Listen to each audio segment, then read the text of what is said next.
kita bisa melaksanakan dengan insya Allah tepat waktu. Kalaupun ada molornya paling tidak banyak begitu ya. Marilah kita buka kajian ini dengan baca basmalah bersama-sama. Bismillahirrahmanirrahim. Seperti biasanya, ini kemarin pertemuan yang ke-19. Oh, berarti sekarang pertemuan ke-20. Kita membahas surat Al-Qadar. Bisa Al-Qadar, bisa Al-Qadar. Kemarin saya tulis ini. Dan belum saya salin, tetapi ada oret-oretannya yang kemarin tidak sempat hadir. Semoga dengan saya membaca ini nanti bisa dimengerti atau paling tidak ketinggalan penjelasan gitu ya. Eh, Surat Al-Qadar di sini dijelaskan kata kata dalam jumlah kata ya, jumlah kata dalam surat Al-Qadar itu berjumlah 30 kata dan hurufnya sebanyak 112. Langsung di sini surat Al-Qadar Mbak El. Surat Al-Qadar itu kalau dilihat dari urutan di mushaf itu setelah surat Al-Alaq. Tetapi kalau urutan turunnya itu antara 24 sampai 25 gitu Mbak Elia. Apa turunnya urutan Urutannya, ya. Urutan urutan ke-24 urutan atau 25. turunnya itu Ya, ke 24 atau ke 25 setelah surat Abasa gitu ya. Kemudian ya. ini Al-Qadar itu artinya ketentuan, kemuliaan. Nah, tema pokok itu keutamaan malam Lailatul Qadar. Keutamaan atau faidah yang pertama, al-lail, waktu malam dimulai terbitnya matahari sampai waktu fajar. Kemudian yang kedua, siapa yang beribadah di malam Lailatul Qadar, maka sama dengan beribadah kepada Allah itu 1.000 bulan. Kalau menurut Pak Kures, itu pahalanya sebanding dengan ibadah 1.000 bulan. Jadi tidak dihitung bilangan harinya. Maka jangan sampai kita menyia-nyiakan sedikit pun ibadah ketika di malam Lailatul Qadar. Tanda Lailatul Qadar itu satu penuh kelembutan, yang kedua tidak panas, yang ketiga pada hari di waktu pagi matahari terbit kemerah-merahan. Eh, tapi tanda fisik ini tidak bisa jadi indikator gitu ya Mbak El menurut Pak Kures. Ya. Mbak El saja ini banyak, tetapi masih apa berantakan, jadi saya bacanya nggak urut. Oh gitu, ya udah. Belum tak apa salin lagi. Besok kalau sudah disalin lagi tak share. Oke. Terus gitu, monggo Mbak El. Baik, eh, ibu-ibu dan mbak sekalian, ntar aku tak ngambil terus rotok.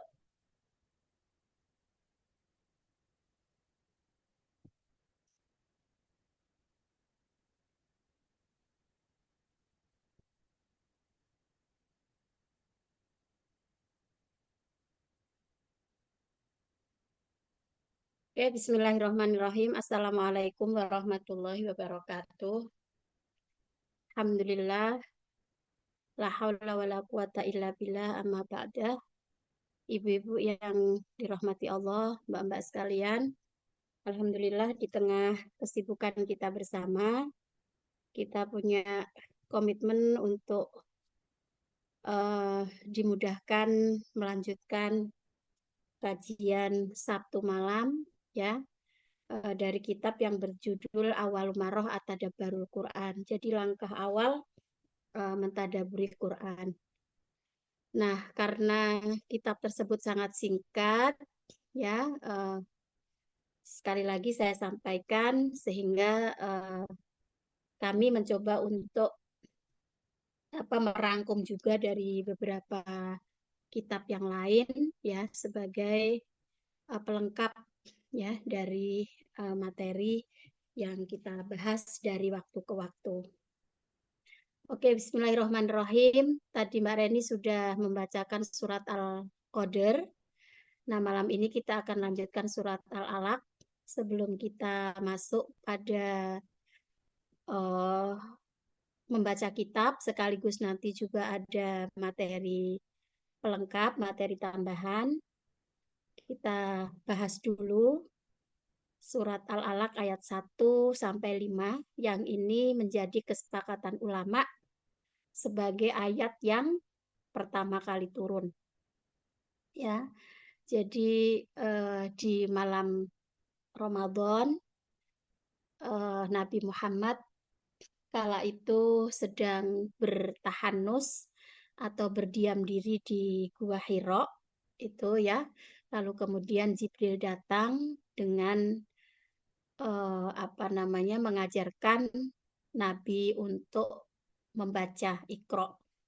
Dan kita sudah sama-sama mengetahui bahwa Nabi itu disebut sebagai ummi, tidak bisa membaca dan menulis. Nah, berdasarkan beberapa bacaan yang saya kaji, sebetulnya persepsi atau pandangan bahwa Nabi Muhammad tidak bisa membaca dan menulis yang disebut dengan ummi itu di zaman itu justru menunjukkan pada kehormatan beliau, bukan pada kelemahan.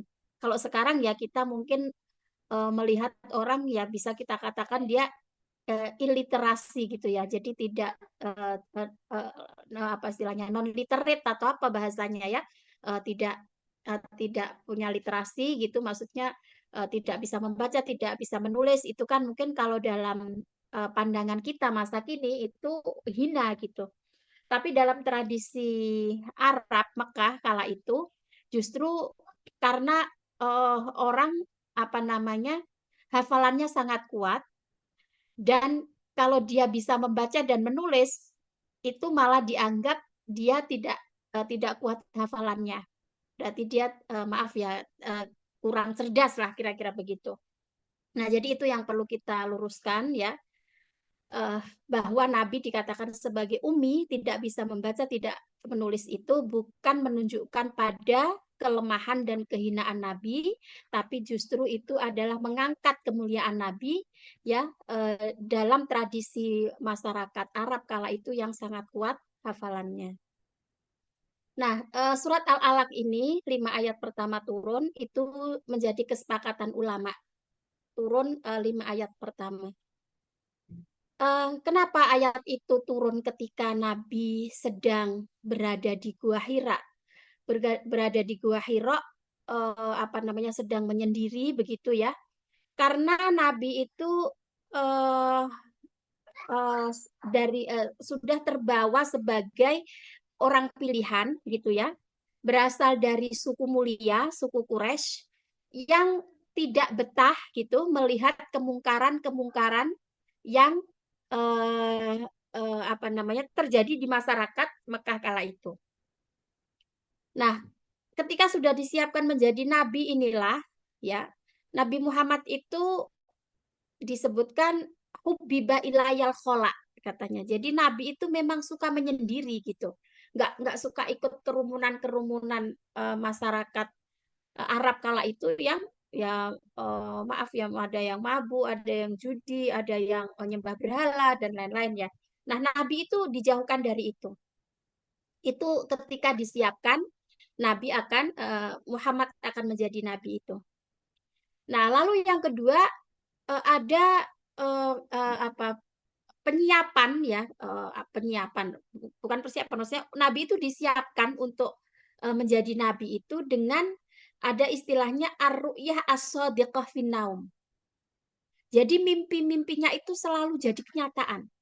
Itu ada yang mengatakan 3 bulan atau 6 bulan sebelum datangnya wahyu itu, Nabi itu selalu mimpi jadi kenyataan, mimpi jadi kenyataan. Misalnya mimpi si ini meninggal gitu kan. Nah, besok kejadian. Mimpi ada apa gitu, besok kejadian lagi. Itu sampai selama 3 bulan, 6 bulan itu. Nah, maka inilah memang Nabi adalah orang yang layak menerima wahyu. Nah, surat Al-Alaq ini yang dimulai dengan kata Iqra bismi rabbikal ladzi khalaq. Iqra, ibu-ibu yang sudah belajar sorof ya bahasa Arab, apa namanya, kaidah bahasa Arab, Iqra itu terambil dari kata qoro'a. Ya, dia apa, fi'il amr. Qoro'a itu artinya menghimpun. Asal arti dari qoro'a itu adalah menghimpun.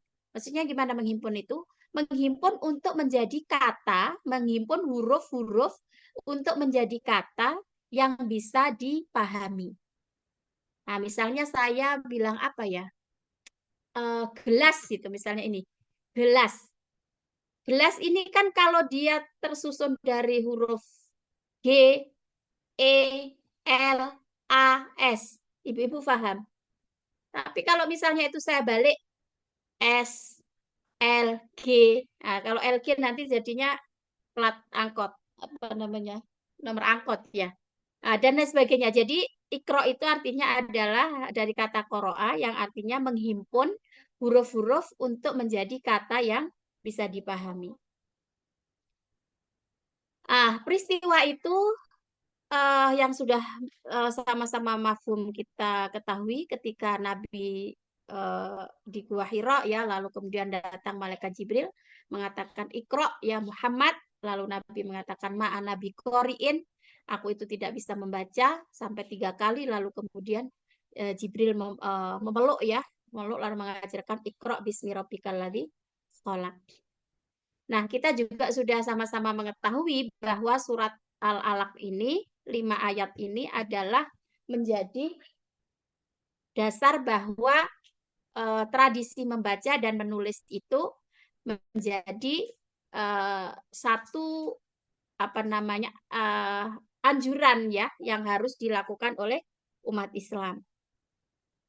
Nah, ibu-ibu, mbak-mbak sekalian, kalau tadi kita mengetahui bahwa nabi yang tidak bisa membaca dan menulis itu sama Allah dipilih ya untuk mendapatkan wahyu, maka kita bisa mengetahui bahwa untuk mendapatkan ilmu ya itu ada berbagai cara. Kalau nabi ini dapat ilmunya lewat wahyu ya.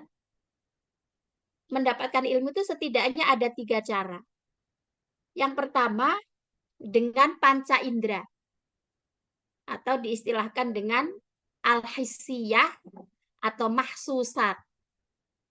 Jadi ilmu dengan indera. Misalnya kita melihat api itu panas karena kita memegang. Nah, itu pengetahuan ya. Lalu apa namanya? Gajah itu besar misalnya. Kita dengan melihat. Nah, jadi pengetahuan itu kita dapatkan melalui indera. Melihat, mendengar, mencium, meraba gitu. Nah, lalu yang kedua, cara mendapatkan ilmu itu dengan berdasarkan akal, akliyah, ya, dengan penalaran, mengambil kesimpulan dari apa yang dilihat atau yang didengar. Jadi kesimpulan, misalnya gini, ada asap, ya, asap itu indera kita melihat bahwa ada asap. Nah, lalu nalar kita berjalan, oh ada asap, berarti itu ada api. Itu. Nah, jadi nalar kita berjalan dengan akal kita. Nah, terlepas itu ada api atau tidak ya nanti kita apakah apinya sudah hilang lalu dia menjadi ada asap itu soal lain ya. Tapi itu pakai logika gitu. Pakai akal. Nah, lalu yang ketiga itu disebut dengan ilmu melalui ruhiyah. Jadi dari hati. Nah, ini biasanya atau intuisi ya, atau kalau di Muhammadiyah itu kan kita mengenal istilah bayani, burhani, dan irfani itu ya. Ya, jadi lewat intuisi gitu, ada yang lewat akal dan ada yang lewat teks gitu. Jadi misalnya ayat Quran kita baca lalu kita pahami artinya, nah itu berarti bayani. Nah, lalu kita menggunakan pendekatan-pendekatan ilmu lain untuk memahami tafsir itu, nah itu burhani. Lalu ada irfani yang dengan intuisi atau dengan kepantasan. Misalnya eh, sholat di tengah sawah, Pak Tani lagi sholat duhur, terus bajunya kena lumpur misalnya ya, nggak punya baju yang suci, punyanya cuma celana yang dari pusar sampai ke lutut. Nah, itu kalau secara fikihnya kan boleh dipakai untuk sholat. Sudah menutup aurat untuk laki-laki. Tapi apakah itu pantas? Itu kan? Nah, itu namanya irfani, pendekatannya irfani di situ. Nah, kalau Nabi Muhammad ini diistilahkan dengan eh, apa? Mendapatkan pengetahuan atau ilmu itu lewat pendekatan ruhiyah, ruhani tadi. Atau istilahnya kerenannya lah ya, istilahnya transcendental knowledge. Jadi pengetahuan transenden. Nah, di situ disebutkan Iqra bismi rabbikal ladzi khalaq. Bacalah dengan nama Tuhanmu yang menciptakan. Nah, kenapa di situ digunakan kata alladzi khalaq dengan nama Tuhanmu? Sebelum ke alladzi khalaq, bismi rabbika itu punya beberapa arti atau beberapa makna, ya.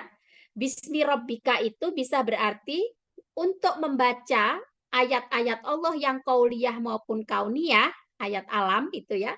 Itu sertakan Allah dengan nama Allah. Jadi kita kan makanya memulai setiap aktivitas kan dengan mengucap Bismillahirrahmanirrahim, ya kan? Dengan nama Allah yang Maha Pengasih dan Maha Penyayang. Jadi itu di setiap aktivitas kita, baik membaca secara harfiah maupun non harfiah, itu kita mengucapkan Bismillahirrahmanirrahim.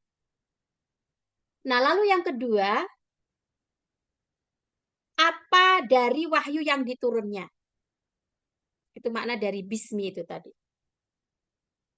Nah, binya ini ada yang memaknai apa kayak sisipan gitu ya. Sisipan yang itu bisa saja artinya adalah ikro isma robbik.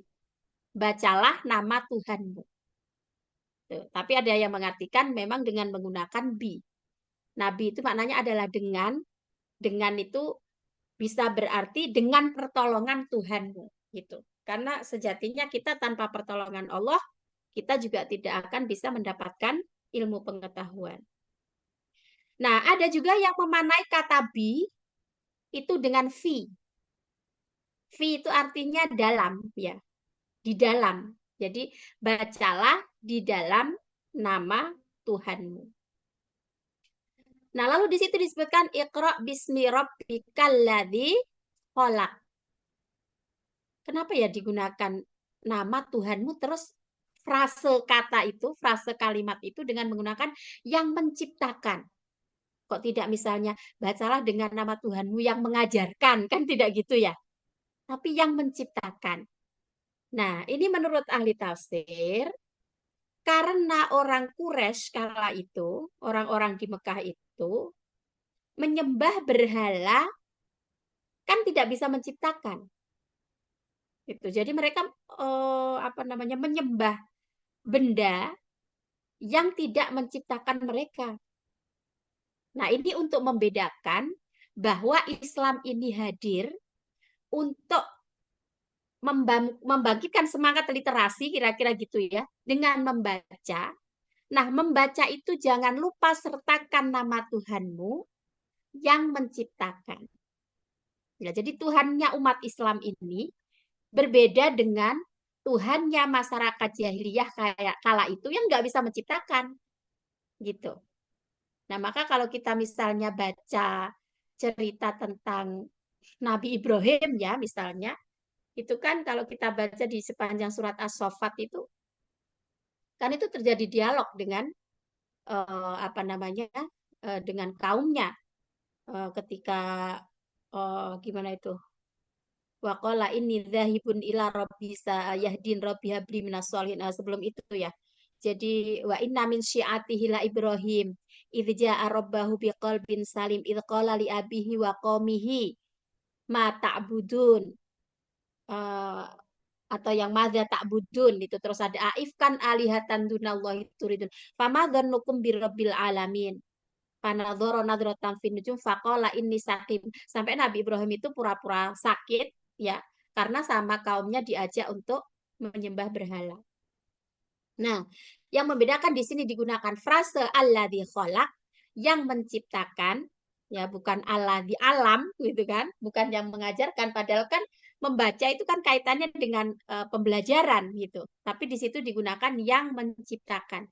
Ini untuk membedakan dengan tradisi masyarakat jahiliyah kala itu yang menyembah berhala, yang menyembah berhala itu tentu tidak bisa menciptakan mereka. Nah, terus kemudian khalaqal insana min alaq. eh, udah beberapa kali Ibu-ibu saya menyampaikan tentang ayat Quran itu ya. Dulu ketika di Lauhul Mahfud itu sudah berbentuk mushaf seperti sekarang ya. Tersimpannya seperti urutan sekarang itu, tapi ketika turunnya itu diecer, ya kan? Turunnya tuh diecer sesuai ada peristiwa ini turun, peristiwa ini turun, peristiwa turun. Nah, tapi ketika dia lalu menjadi satu kesatuan dalam satu mushaf seperti sekarang itu, nah yang selalu menjadi kajian dari ulama tafsir itu adalah munasabah, kesesuaian antara ayat dengan ayat, surat dengan surat sebelumnya dan sesudahnya. Coba kita perhatikan, sebelum surat Al-Alaq ini surat apa? Surat apa sebelum surat Al-Alaq? Atin, Hafalkan dulu nama-nama. Atin. atin.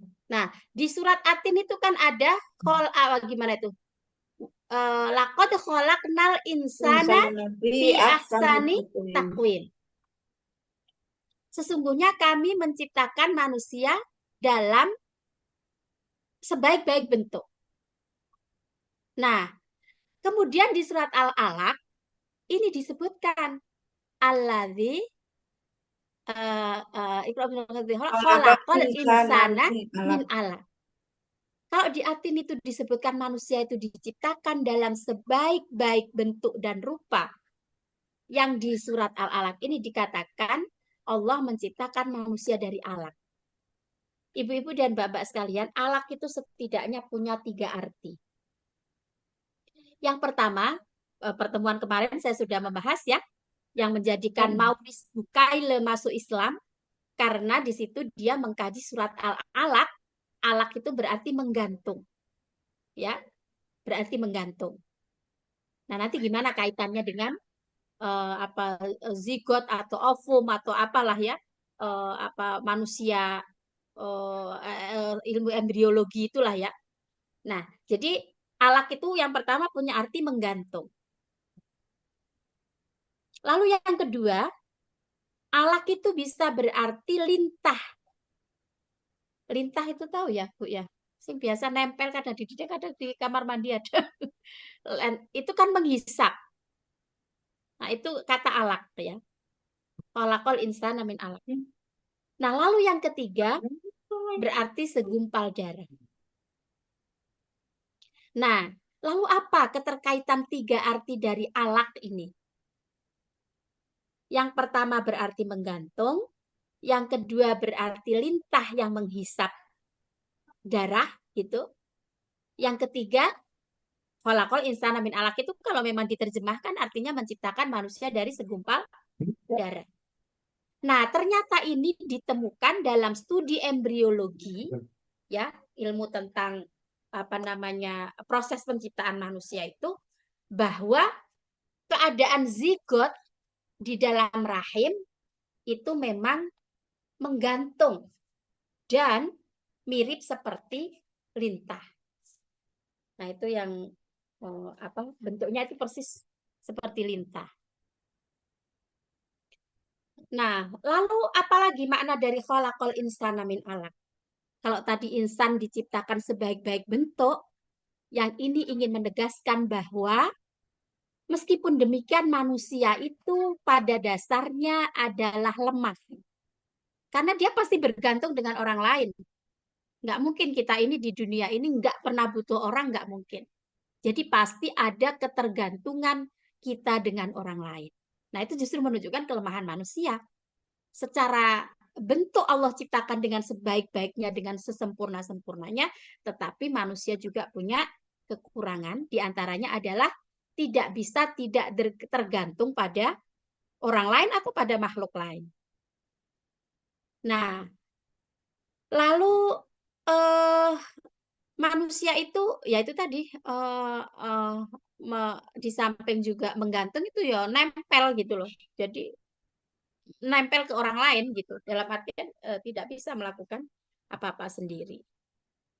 Nah, jadi itu keterkaitan antara surat At-Tin dengan Al-Alaq. Nah, setelah Al-Alaq, Al-Qadr. Itu ada ketersambungan lagi yang terkait dengan turunnya Al-Quran. Gitu. Nah, lalu Iqra wa rabbukal akram. Iqra di sini kan jadi dua kali ya, Ibu-ibu. Iqra di sini jadi dua kali. Nah, bagaimana menurut ulama tafsir Iqra-nya sampai ada dua kali itu? Yang pertama ada yang mengartikan Iqra setelah membaca untuk diri sendiri, bacakanlah untuk orang lain. Jadi setelah kita ini sudah belajar, mendapatkan pengetahuan, maka jangan lupa untuk menyampaikan kepada orang lain. Itu arti dari Iqra dua kali itu. Atau ada yang mengartikan, ya Iqra itu setelah membaca, jangan lupa menulis. Karena tulisan itu nanti akan abadi. Apa kalau bahasa Latinnya itu ya? Eh, apa itu? Verba volan itu. Ada yang scripta manen, verba volan. Jadi kalau skrip menulis itu akan permanen gitu, akan apa namanya abadi. Tapi kalau verba volan, saya setiap malam Ahad menyampaikan begini, kalau tidak direkam Mbak Ani dan tidak ditulis Mbak Reni, mungkin hilang gitu. Tapi kalau ada yang mau mencatat, nah insya Allah ini nanti akan menjadi dokumen yang kapan-kapan bisa kita buka lagi. Nah, maka di surat Al-Alaq ini disebutkan Iqra dua kali, sekaligus juga disebutkan Alama dua kali. Iqra wa rabbukal akram, maknanya dan Tuhanmu itu maha mulia. Ini diartikan bahwa pelajarilah apa saja. Karena Allah itu maha mulia, Allah itu maha murah untuk memberikan ilmunya kepada siapa yang mau belajar. Iqra wa rabbukal akram, alladzi 'allama bil qalam. Yang mengajarkan dengan perantara pena. Nah, makna pena itu apa sih di sini Bu? Ini itu wasilahnya ya, atau alatnya, atau sarananya. Yang sebetulnya ya Allah mengajarkan ilmu. Nah, jadi seringkali dalam pengungkapan ya, perbincangan atau pengungkapan itu kan kita itu sebetulnya ingin apa namanya menyebutkan sesuatu tujuannya, tetapi kita sebutkan alatnya. Contohnya misalnya gini, saya bilang saya takut hujan. Nah, sebetulnya kenapa takut hujan? Kan bukan hujannya yang ditakutkan, tapi efek dari hujan itu.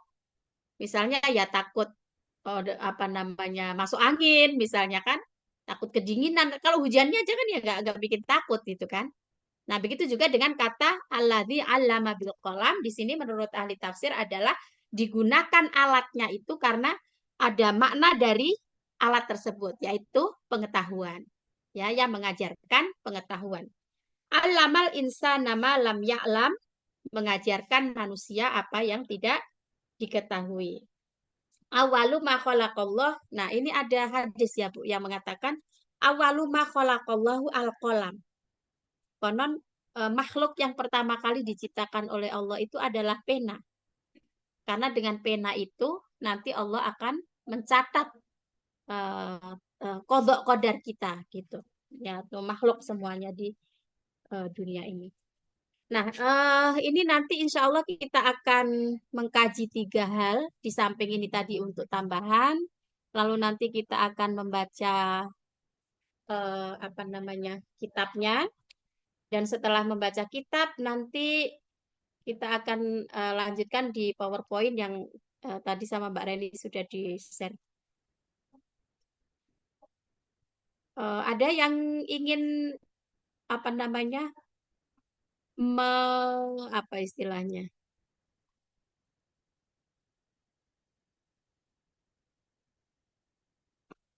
Sebentar.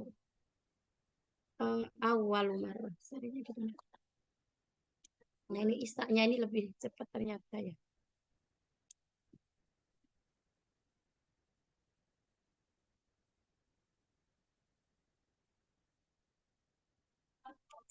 Yuk yang ingin melatih membaca kitab silakan.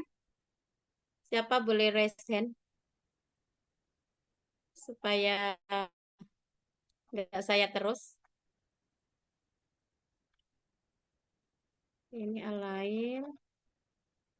Lalu, nah ini Al-Alaq ya. Silahkan siapa yang ingin mencoba membaca, nggak apa-apa salah. Saya, Bu. Ya, mari Bu. Ya, oke, sip. Monggo bener dibaca. A'udzubillahi minasyaitonirrajim. Bismillahirrahmanirrahim. Asma'us surah. Asma'us suratil mubarakati. Oke. Al-Alaq. Iqra bismi rabbika. Bu, saya tarik-tarik kok nggak bisa ke atas, oh. Oh, Ya, sudah. saya no yang narik. Ya, maaf, gengge. Ya, terus. Iya, Bu, ya. Ya. Munasabatut tasmiyati. Al-Alaq itu al-alaku gitu ya? Apa al-alaq? Al-Alaku, betul. Al-Alaku. Nggih, al-alaku. Bayanu dokfil ilsani. Ya. Ya Allah, ini Bu wis tua iki lho, gak iso maca anu burak iki mripate. Berarti ya beliau kacamata plus kayak gitu. Iya Bu, wis Ini kewet dia, Bu. Mbak ya. Harap Oh, maklum. bisa dibesarkan ya, Sese. Iya, Sudah Bu, sudah kok lumayan. Wes bener kalau udah besar Ya ah. sudah ya. Al-alaku bayanu dokfil insani bibayani asli khilqotah. Apa sih itu? Khilqotah.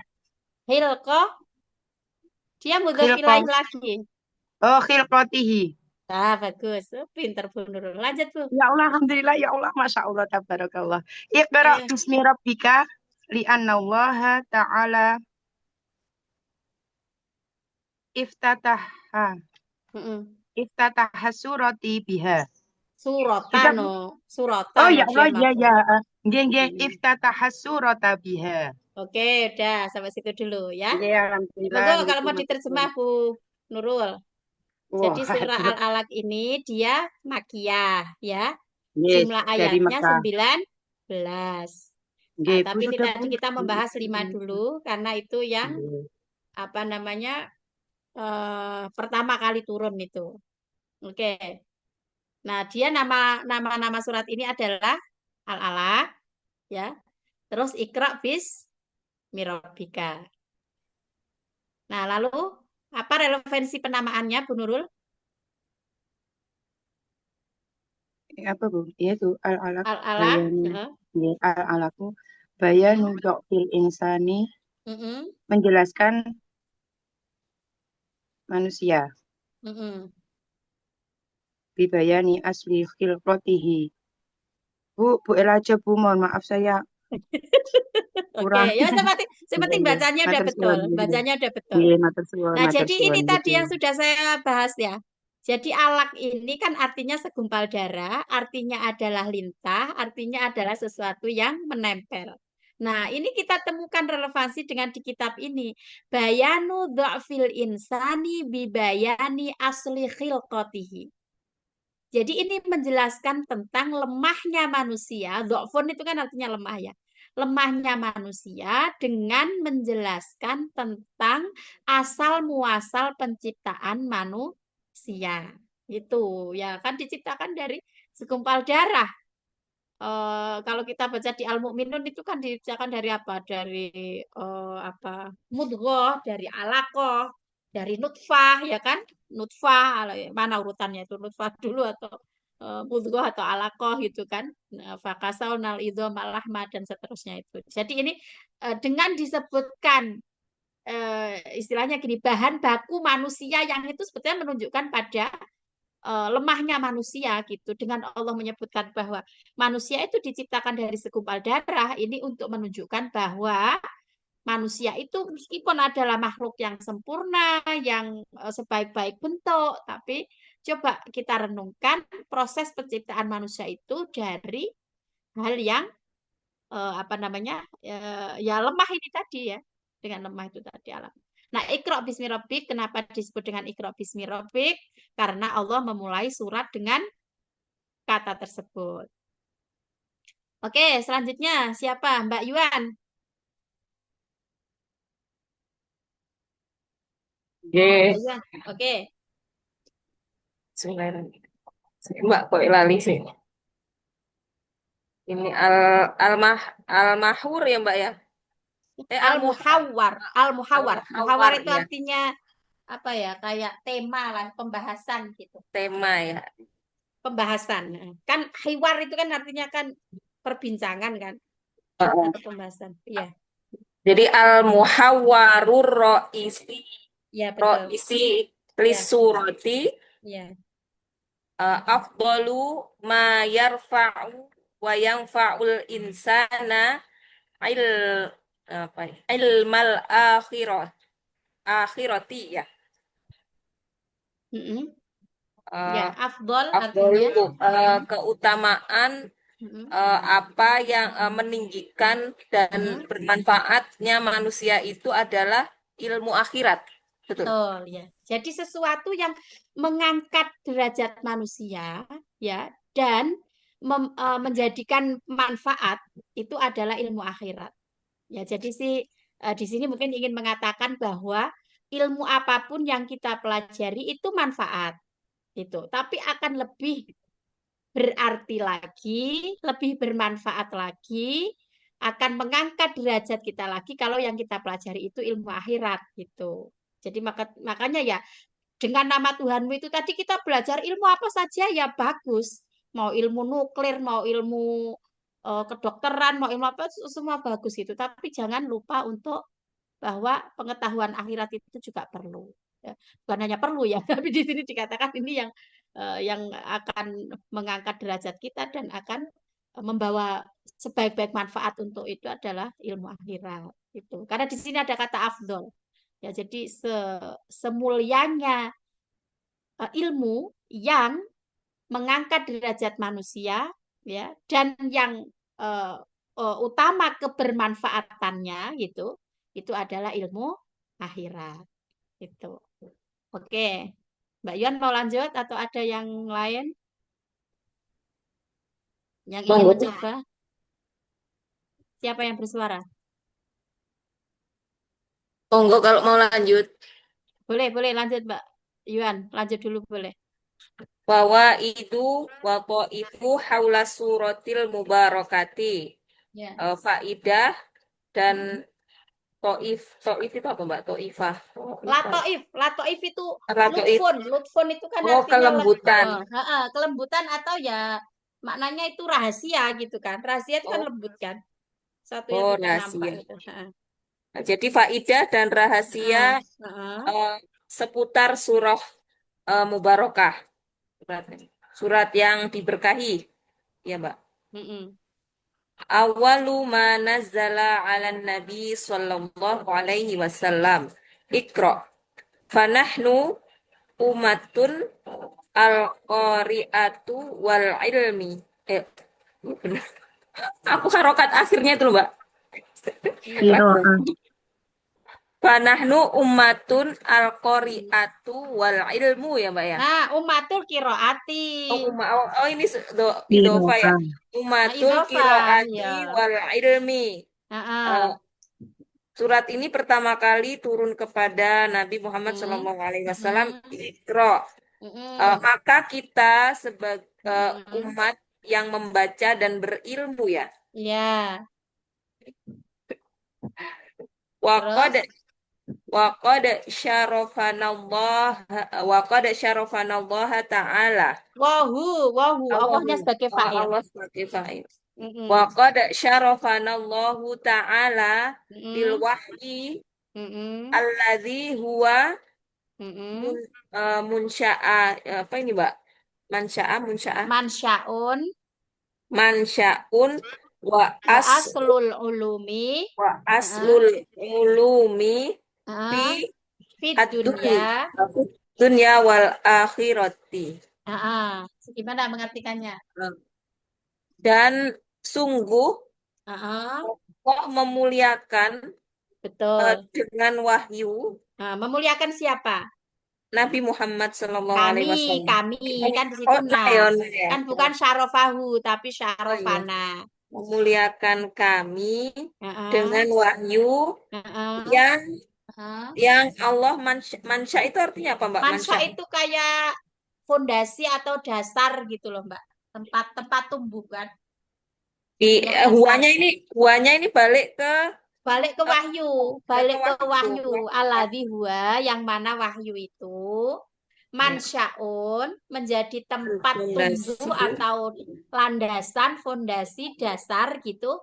Aslul ulum ya. ilmu Aslinya asal ya. ilmu-ilmu di dunia dan akhirat. Oh. Maka tadi saya mengatakan ada 3 cara kita memperoleh ilmu. Ilmu hissiyah dengan indera, ilmu akliyah dengan nalar, dan ilmu ruhiyah dengan wahyu. Nah, Allah ya memuliakan kita ya dengan wahyu karena ada Al-Qur'an yang turun kepada kita melalui Nabi Muhammad. Karena wahyu itu menjadi dasar fondasi ilmu-ilmu dunia dan akhirat. Nah, gitu. Bisa dipahami ya, Mbak? Oke. Oke, terus yang kedua, al-inayatu bi adawatil ilmi. Ya. Nah, perlunya apa? Perlu adanya inayah atau bantuan. Ya mungkin ya saya memahaminya itu kayak stimulus gitu ya.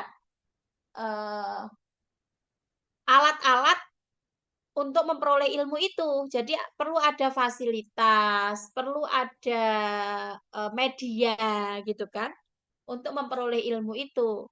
Allati dzakarohallahu fi hadhihi surah. Yang Allah sebutkan dalam surat ini apa? Wasilah, media itu tadi atau peralatan, equipment yang diperlukan untuk memperoleh ilmu itu adalah al-qiraah, membaca, al-qalam, dan menulis. Itu. Karena kalau nggak ada baca tulis, ya kita sulit untuk bisa menerima ilmu. Itu. Masdaru izzatil umami wa fakhriha. Nah, ini menjadi sumber kemuliaan Islam dan dibanggakannya umat Islam itu karena ada perantara wahyu ya. Yang wahyu itu juga apa namanya dilengkapi dengan peralatan ilmu itu dengan membaca dan menulis. Nah, lalu yang ketiga, al ilmu fadlun wa minnatun minallahi ta'ala. Ilmu itu adalah kemuliaan. Ya kan? Minnah, minnah itu apa ya artinya minnah itu?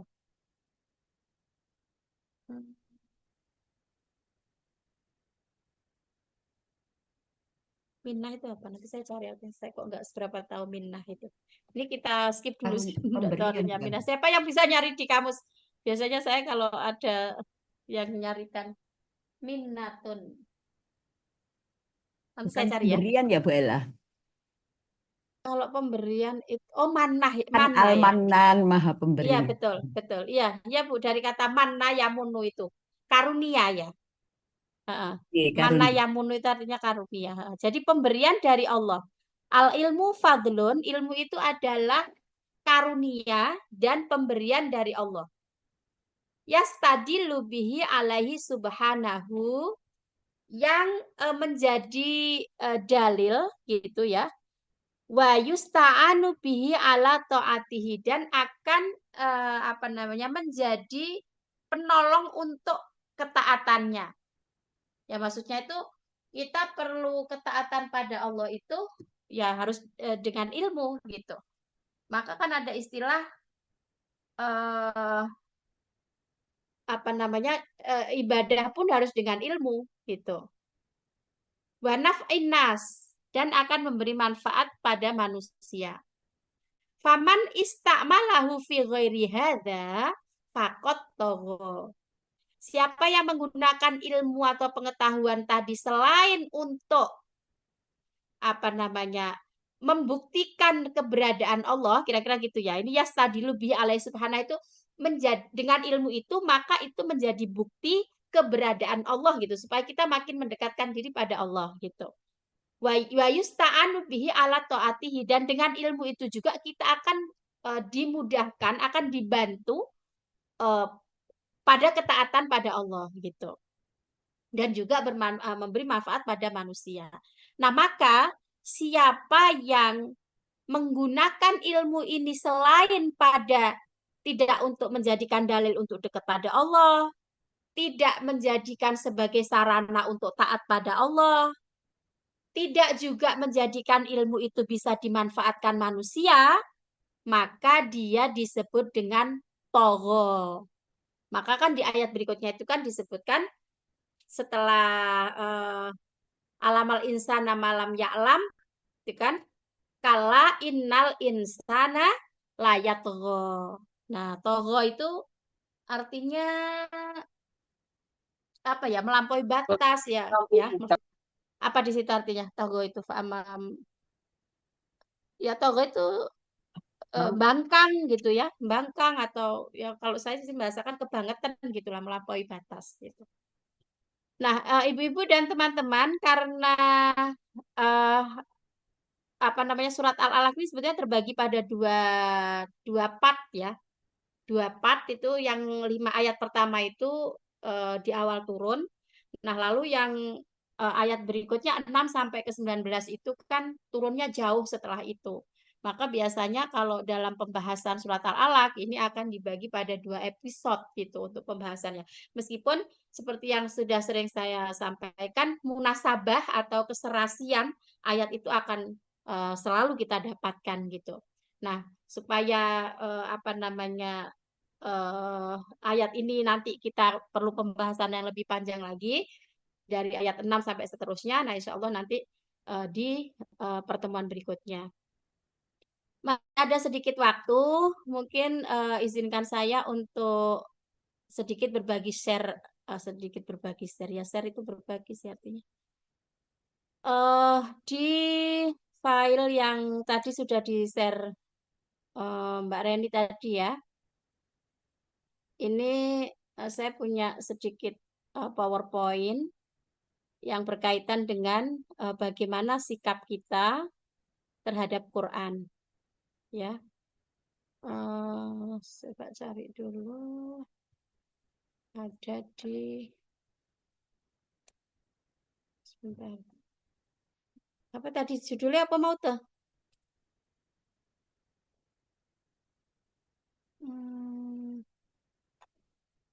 Menyibak kayaknya ya. Tafsir tematik, Mbak. Tafsir tematik. Bentar. Oh, kalau nyari dari itu, iya ya, sik. Nyarinya dari WA aja mungkin ya. Sebentar. Atau Mbak Ani bisa bantu share dari itu enggak, Mbak? Dari laptopnya Mbak Ani. Bisa Mbak El, sebentar ya. Heeh, biar saya bisa fokus ini.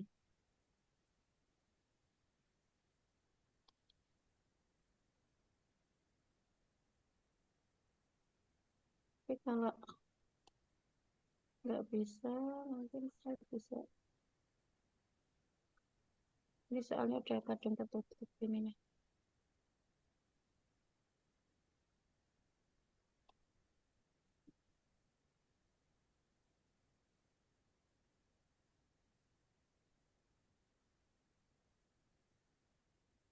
Atau sebelum lanjut teman-teman Mbak ada An, yang ingin ini, oh bilang? ya, oke. Bisa ya Mbak An? Bisa, ini tadi masih di-download. Oh oke.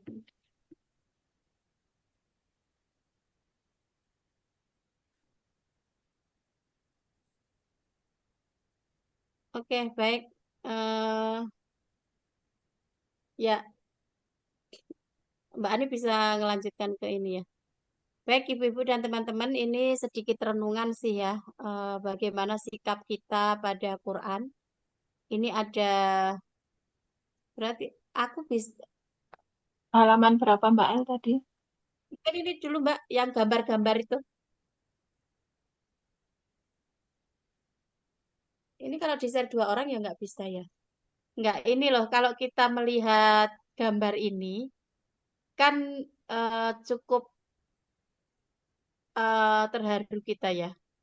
Melihat orang-orang dengan keterbatasan fisik, dengan keterbatasan apa namanya waktu mungkin yang dimiliki ya. Tapi mereka ini serius untuk eh, tidak meninggalkan Al-Quran gitu loh. Nah, coba kita lihat ini dari yang sampai nggak punya tangan ya, untuk membuka lembaran-lembaran Quran. Terus ini ada yang sambil perang, ini kakek-kakek yang sudah sepuh ya. Terus ini ya sambil jualan ya, sambil ini. Oke, terus slide berikutnya Mbak Ani. Itu semuanya gambar-gambar itu. Jadi kalau kita merenungi gambar ini rasanya kalau kita sehari nggak baca Quran itu kok yo eh, ya merasa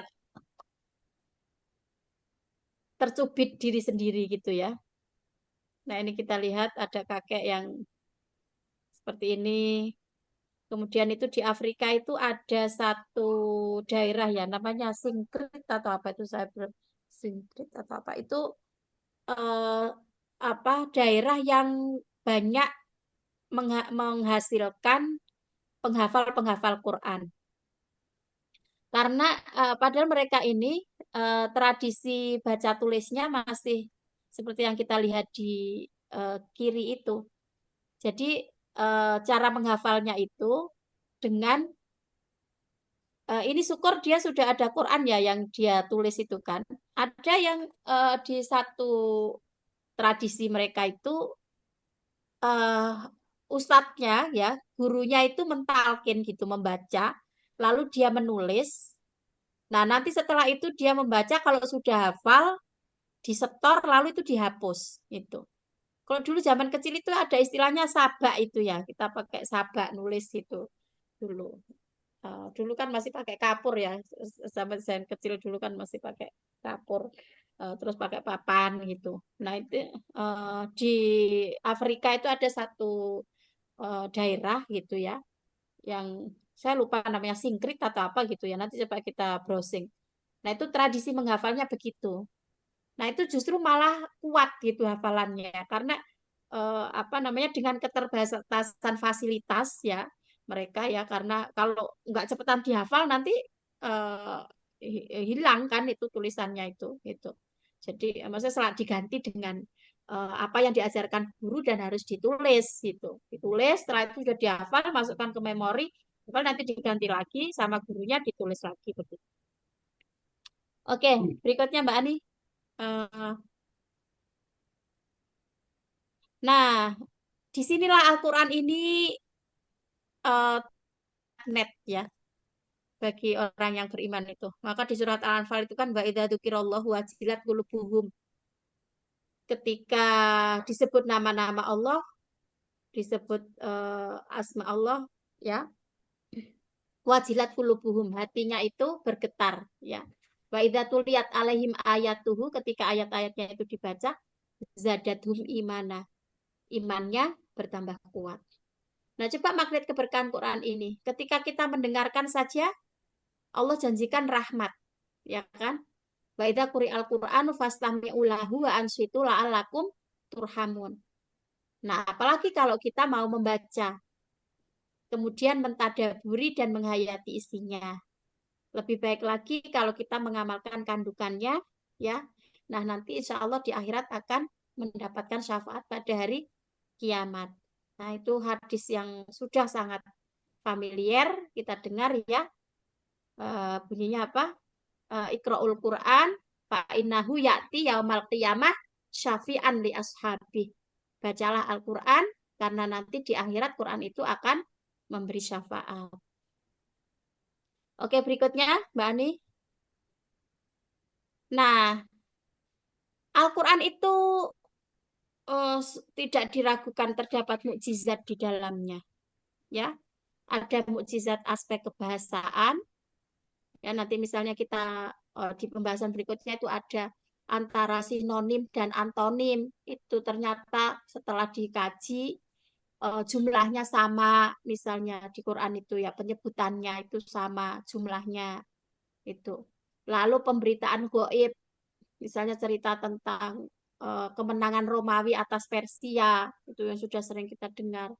Lalu ada isyarat-isyarat ilmiah juga, misalnya tadi Quran menyebutkan khalaqal insana min alaq. Alaq itu ternyata punya arti ini. Nah, itu kan cocok dengan isyarat ilmiah. Belum lagi nanti misalnya ayat yang menjelaskan tentang apa air tawar dan air asin atau seterusnya itu.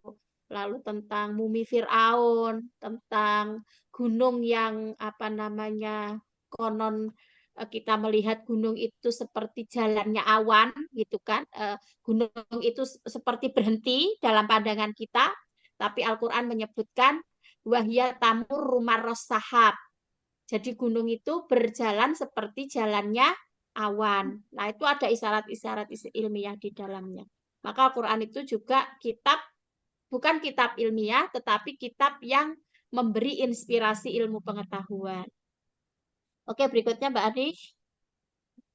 Nah, mukjizat ilmi Quran itu ya, ada mukjizat kebahasaan. Nanti kalau diuraikan dari sisi itu sudah melahirkan kitab-kitab yang wah, jutaan lah ya ibu-ibu sekalian gitu. Dari Quran itu kalau kita bahas nggak ada habisnya. Jadi rasanya setiap beli buku yang berkaitan dengan Quran itu selalu bikin haus. Kayak nggak ada itu pengalaman pribadi saya ya. Sedikit bergelut dengan Quran itu kayaknya rasanya haus terus untuk beli buku, untuk mengkaji. Kayaknya ada ini, pingin ini lagi, ada ini sampai ketika ini kalau setelah membaca ini ada pertanyaan. Nah, biasanya kita tuh kalau membaca Quran, lalu kita benar-benar merenungi, itu nanti akan banyak pertanyaan-pertanyaan yang muncul. Sekarang ayat yang sedang saya baca itu hari-hari ini yang saya coba untuk tadaburi itu kan cerita tentang Nabi Musa dan Fir'aun itu di surat Al-A'raf itu. Nah, di situ itu kadang itu sambil membaca ya, kalau kita paham bahasa Arab itu memang rasanya membaca Quran itu kayak dialog gitu. Kayak, oh gini ya, misalnya ada ketika Allah utus Musa ya, dengan bukti-bukti yang nyata, dengan apa namanya tongkat, dengan mukjizatnya yang bisa jadi ular dan sebagainya itu. Nah, lalu datang penyihir-penyihirnya Fir'aun itu kan. Nah, nanti kata penyihir-penyihir Fir'aun itu dia minta upah kan, nanya gitu. Aku dikasih bayaran enggak gitu. Nah, itu ekspresi Quran itu nanti kita baca itu loh. Bunyinya wajah as-saharatu fir'auna qalu inna hada apa itu bunyinya itu. Eh, sedang dihafalkan kok ya lupa. Jadi intinya itu terus dia bertanya gitu. Nah, saya dibayarin nggak ini kalau misalnya saya mau mengalahkan sihir-sihirnya Musa gitu. Oh ya, oh, tentu. Kola naam gitu. Ya nanti kamu dibayar. Wa innakum laminal muqarrabin. Nanti kamu tuh jadi apa namanya orang-orang yang dekat dengan kami gitu kan. Nah, jadi kalau kita paham Quran itu, paham bahasa Arab maksud saya, itu ketika membaca Quran itu kayak asik betul gitu. Asik kalau kita sambil mentadaburi itu. Maka nanti di itu berikutnya Mbak Ani, coba Mbak Ani buka lagi di berikutnya.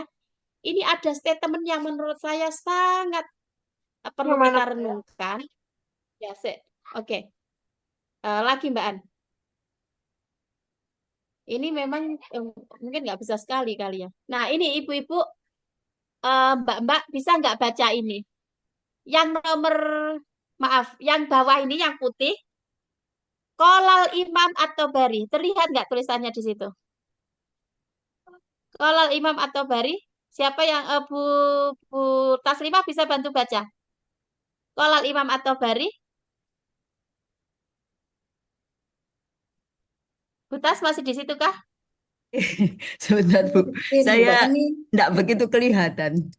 Oh iya ya, ini tapi juga nggak bisa di zoom rasanya. Oke Mbak Ani ya itu. Coba dibantu Bu. Jenengan baca angket lah, jenengan manggut-manggut kalau membaca itu. Kolal Imam atau Bari? Rahimahullah. Hmm? Inni la ajibu mimman qara'al Qur'an walam yu tak takwili Hmm. takwili. Ini yang baca Bu Ani apa Bu Tas? Ya, Bu. Bu Ani Nyoba-nyoba. ya? Nggih. Ya coba Bu, coba nggih. Qolal imani toiri rahimahullah. Bari. Ya Bu Ani Ini dulu nanti terus saya minta Bu Tas. oke. Ini la ajibu mimman qara'al Qur'ana walam apa itu? Walam apa itu? Itu ada ain sama apa? Ada ain sama lam, ada ain sama lam. Oh, walam ya'lam Hmm? ta'wilihi Hmm? kaifa apa Hmm? itu? Ya ta'ad apa itu ya? Dal nggih. Ya tak lam Lam Bu, lam. Iya. ya ta'al itu dal sama dal sama nggih. Lam dal. Lam dal. Nggih. Ada saya bacanya ya taladzad. Kurang Hmm? paham itu bacaannya Hmm? gimana Hmm? itu. Ya, heeh. Yukra'u yukra'uti. Oke, oke. Biqur'at apa ini? Biqur'ayati. Ibu, Bu Ani kira-kira bisa menangkap pesan dari itu? Kalau Imam Tayri ini la ajib memang qira'a itu qira'a membaca Al-Qur'an. Itu kurang paham kaifa. Mungkin Bu Oke, Taslimah lebih paham gitu. Butas, ya, Butas. Aku sangat heran ya dengan orang yang membaca Al-Quran terus dia tidak mengetahui takwilnya, bagaimana dia bisa merasakan kelezatan membacanya. Gitu, Bu. Nah, iya, itu, iya. Jadi Imam At-Tabari itu pernah berkata, inilah ajab. Sungguh aku itu benar-benar heran. Jadi di situ pakai taukid ya. Inna ya sama la. La itu kalau pendek kan menunjukkan sungguh-sungguh kan. Sesungguhnya aku benar-benar aku sungguh-sungguh heran. Mimman qara al-Qur'an pada siapa yang membaca Al-Qur'an walam ya'lam ta'wilahu. Nah, dia baca tapi dia tidak memahami maknanya, tafsirnya, gitu kan, takwilnya. Kaifa yataladzadzu bi qiraatihi. Gimana dia akan merasakan kelezatan membacanya. Maka itu ibu-ibu, mbak-mbak, kalau saya boleh memprovokasi, belajarlah benar bahasa Arab. Itu kalau kita bisa bahasa Arab itu Masya Allah. Membaca Quran itu rasanya nikmat yang tidak tertandingi. Padahal itu baru kita baca terjemahnya aja. Karena bagaimanapun kita membaca terjemah yang sudah itu dengan kita paham bahasa Arab itu beda, Bu. Beda rasa-rasa zauknya itu beda. Jadi misalnya kita membaca, oh ini tuh sebetulnya kalau bahasa Indonesia itu ada tanda tanya loh. Sebetulnya di sini tuh ada titik loh, ada tanda seru loh, ada titik dua loh gitu. Tapi kan di Quran kan nggak ada gitu-gitu kan. Ya adanya tuh wakof, ya sotlam, koflam atau apa gitu. Tapi tanda tanya mana yang nggak ada kan di Quran. Nah itu tapi kalau ketika kita membaca, lalu kita paham itu jadi kayak ya benar-benar memang kayak dialog sama Allah dan kita kayak dituntun gitu. Oh, berarti jalan ceritanya gini toh gitu. Ketika Nah, itu mungkin berbeda dengan ketika kita membaca saja. Membaca Quran itu memang punya daya magnet itu tadi ya. Kita mendengarkan dapat rahmat, kita membaca juga salah aja dapat pahala dua, ya kan? Membaca terbata-bata maksudnya bukan karena salah nggak dibetulkan ya, tapi kalau karena itu loh yang gimana hadis Nabi itu al-mahiru bil Qur'ani ma'as safarotil kiromil baroroh. Walladhi yatata ta'ufihi syakun alaihi lahu ajroni. Jadi yang yatata itu ya mungkin gitu maca shot itu bedakan shot dengan sin dengan shin dengan fa itu belum fasih bener gitu kan. Terus nanti a'udzu masih terbaca angudzu misalnya. Masih terbata-bata masih mana. Itu saja pahalanya dua. Tapi jangan terus ini jadi alasan oh cari Bu Ela terbata-bata pahalanya dua ya. Ya itu bukan alasan kemudian tidak belajar memperbaiki bacaan Quran ya. Karena kan hadis itu justru dimulai dengan al-mahiru bil Qur'ani ma'as safarotil kiromil baroroh. Tapi kalau orang yang mahir membaca Quran nanti akan di surga bersama para malaikat yang mulia dan berhati baik. Nah, sekarang pilihannya dapat dua pahala atau lebih dari itu. Tapi ini mengajarkan kepada kita bahwa jangan berhenti untuk belajar Quran walaupun ya bagi pemula mungkin itu apa namanya berat gitu ya membacanya, terus kemudian nanti kita juga harus belajar bahasa Arab untuk tahu terjemahnya. Terjemah itu masih belum cukup ya, karena kita harus belajar tafsirnya. Lalu nanti setelah kita tahu tafsirnya, Masya Allah rahasia di dalam Quran itu luar biasa. Banyak inspirasi ilmiah di dalamnya. Ketika kita renungkan ayat per ayat, ungkapan-ungkapannya, ya pilihan-pilihan kata yang digunakan oleh Quran, semua itu mengandung rahasia yang luar biasa gitu. Nah, jadi maka ya ini bagian dari saya menasihati diri saya sendiri gitu dan Mbak-mbak Ibu-ibu sekalian, mari terus kita galakkan kajian-kajian ya kita mulai dari yang sederhana gitu ya, yang dasar dulu ya dari membaca Qur'annya kita perbaiki, lalu kita teruskan gitu ya dengan belajar bahasa Arab dan seterusnya sampai kita benar-benar merasakan bahwa ketika membaca Quran itu kita dapatkan kenikmatan dan kelezatan dalam membacanya. Seperti yang dikatakan oleh At-Tabari itu tadi. Aku heran pada orang yang membaca Quran, lalu kalau dia nggak paham maknanya, nggak paham artinya, bagaimana dia akan mendapatkan atau merasakan kelezatan dari kenikmatan dari apa yang dibacanya itu. Itu. Nah mungkin gitu dulu karena makin hari kayaknya kita 1 jam itu enggak cukup ya. Perlu ini. Ada yang perlu didiskusikan mungkin ibu-ibu dan mbak-mbak silakan. Lebih berapa menit ini Mbak Ani? 13 menit. Ya. Monggo saya serahkan ke Mbak Reni. Ya, terima kasih Mbak En. Ibu-ibu, Mbak-mbak, monggo barangkali ada yang akan didiskusikan, ditanyakan. Rasane Bu Walida, kayak kita tambah gak ngerti apa-apa ya Bu El. Senangane ngobrol Bu Walida, Mbak El.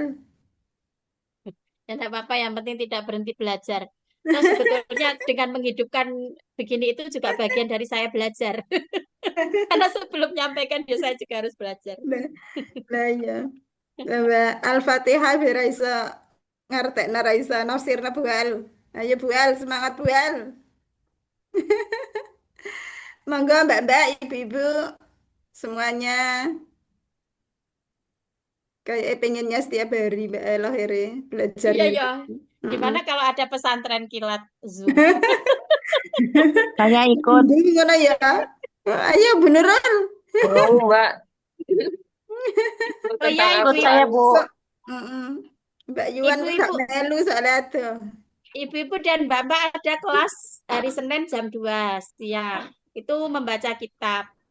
Kalau itu kisah-kisah dalam Quran ya. Sekarang itu sampai ke cerita cerita apa Bu Nurul kemarin terakhir Nabi Musa ya, Nabi Musa. Nabi Musa di Mm-mm. bumi Palestina, Bani Israel dan Seru itu, seterusnya seru, seru. Mbak iku itu. Heeh. guru SD sik ngajar ya Benurul.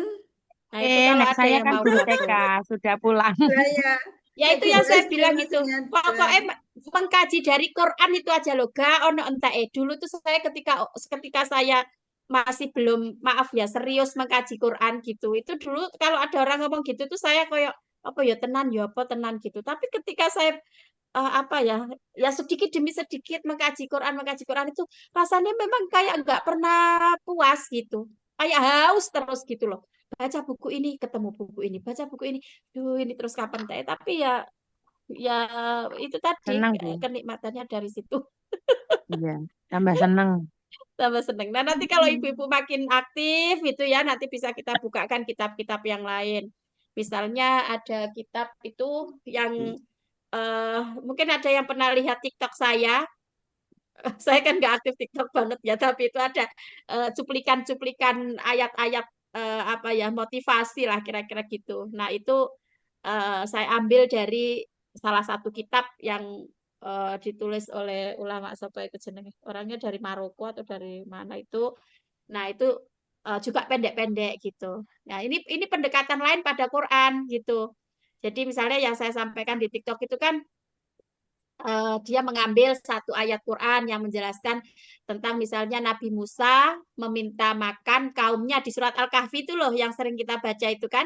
Fantolako hatta idza ataya ahla qaryatin ama fa'abau ayyudzayifuhuma. Itu yang rajin baca surat Al-Kahfi pasti ingat ayat itu.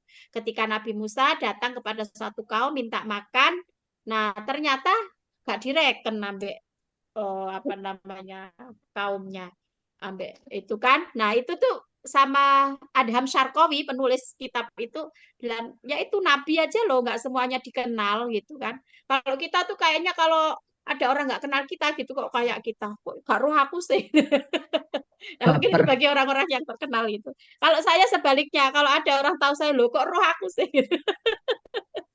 sebaliknya itu tandanya bukan orang tenar kalau orang yang terkenal kan mungkin dia akan bertanya lu kok iso gak kenal aku ngono kan nah, jadi ada TikToknya apa, Mbak pelajaran-pelajaran El? dalam TikToknya apa, Mbak El? TikToknya nanti tak share aku pernah Iya, ngisi iya. TikTok beberapa episode tapi setelah itu nggak rajin lagi Mbak Yu Ya, ditunggu, Nanti waktu Mbak ditunggu. Yuan. Semangat Bu El.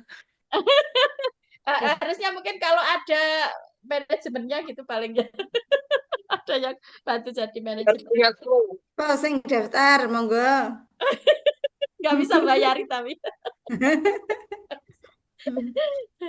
ya jadi Bayare pasti ngajari banyak proyek Al-Qur'an. gitu banyak proyek di kepala untuk membedah buku-buku yang makin kita kaji nanti makin asyik gitu karena kan sebetulnya kebutuhan orang itu kan sebenarnya nggak hanya kebutuhan materi ya maka yang dari awal kita bahas di surat An-Nas itu loh Robbinas, Malikinas, Ilahinas kalau Robbinas itu kebutuhan manusia bayi maka ya perlu diasuh, perlu dirawat tapi kalau sudah Malikinas kan perlu strict apa dikasih apa namanya rambu-rambu untuk disiplin maka di situ digunakan Malik Ilahinas itu kebutuhan manusia dewasa itu adalah kebutuhan pada religiositas gitu.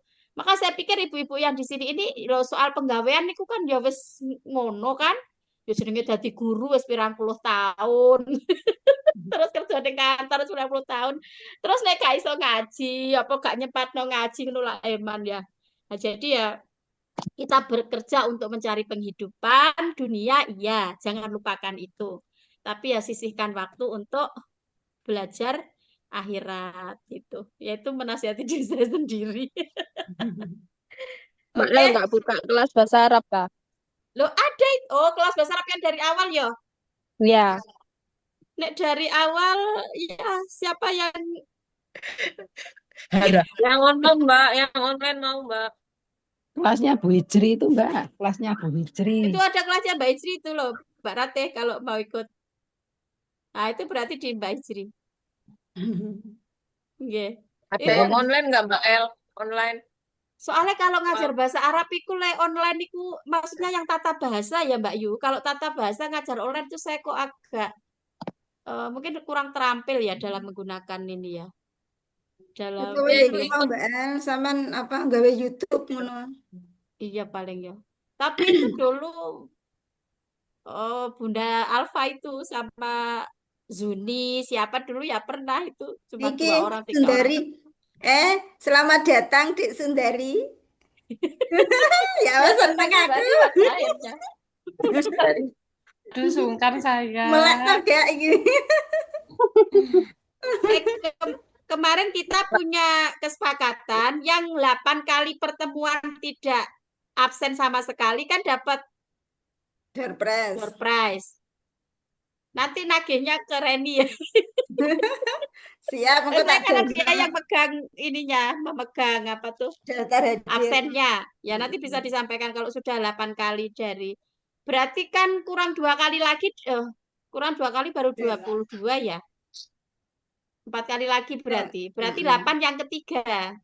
Ya, 8 pertama, 8 kedua itu kayaknya diraih oleh Mbak Yuan. Ya Mbak Yu ya? kayak Ya, matur nuwun sudah dapat. nanti Ya berarti sekarang yang 8 ketiganya itu siapa? Bu Nurul kali yang belum pernah absen. Mbak Yuan nek gak gelem nerima ya sampean iku.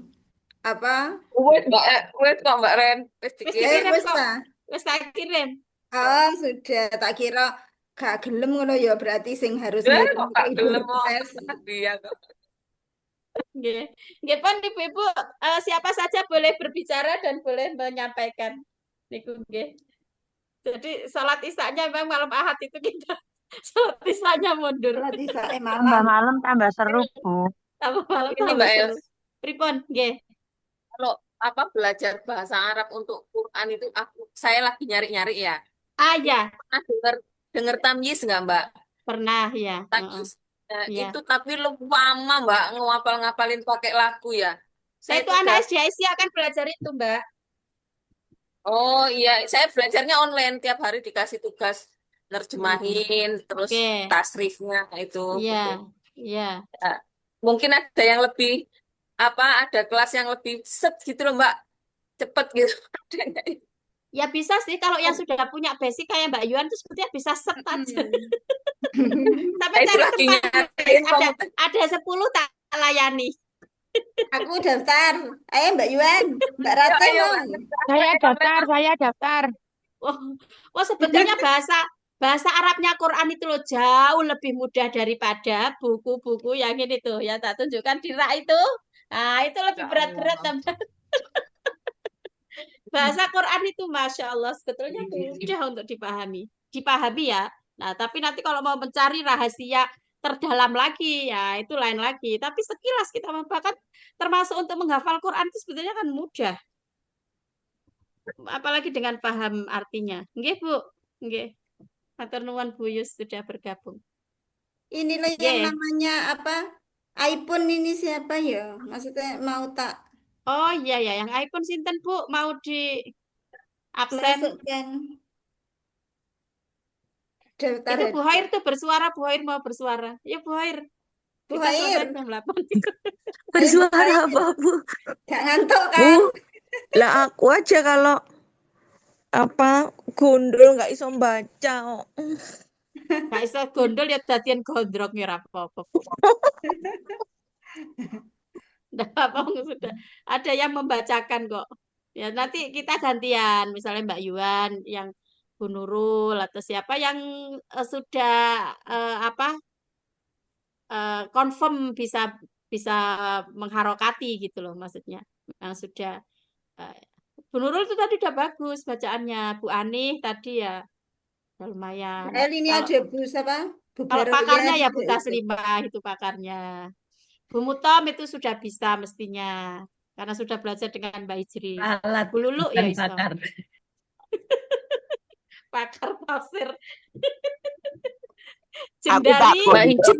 Iki lah Bu apa Bu Baroya, Bu Baroya, Baroya. ya Allah. Ya gondrong aku iso gundul aku. Gondrong kayak Baroya. Gandrang guru ya. Tapi Baroya apa jenenge ra rajin loh.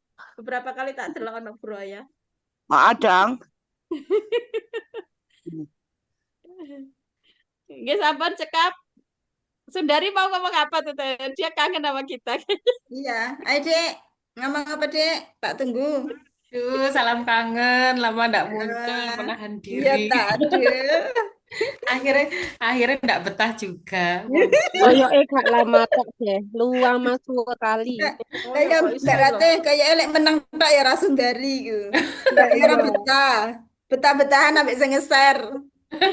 Yo, sesuk Tiba-tiba dua April lah sing meneng ae iku. Akhirnya nggak betah juga. Itu sudah mondok ya, Dek? Siapa? Maulana Maulana. sudah Oh. masuk kelas 2. Oh, udah kelas 2. Sepondok Iya, sama kancane Kafir. anaknya Mbak ini. Aduh, kok lupa ya. NA juga. Yang rumahnya di Merjosari. Pak Indra ta? Mbak Indra.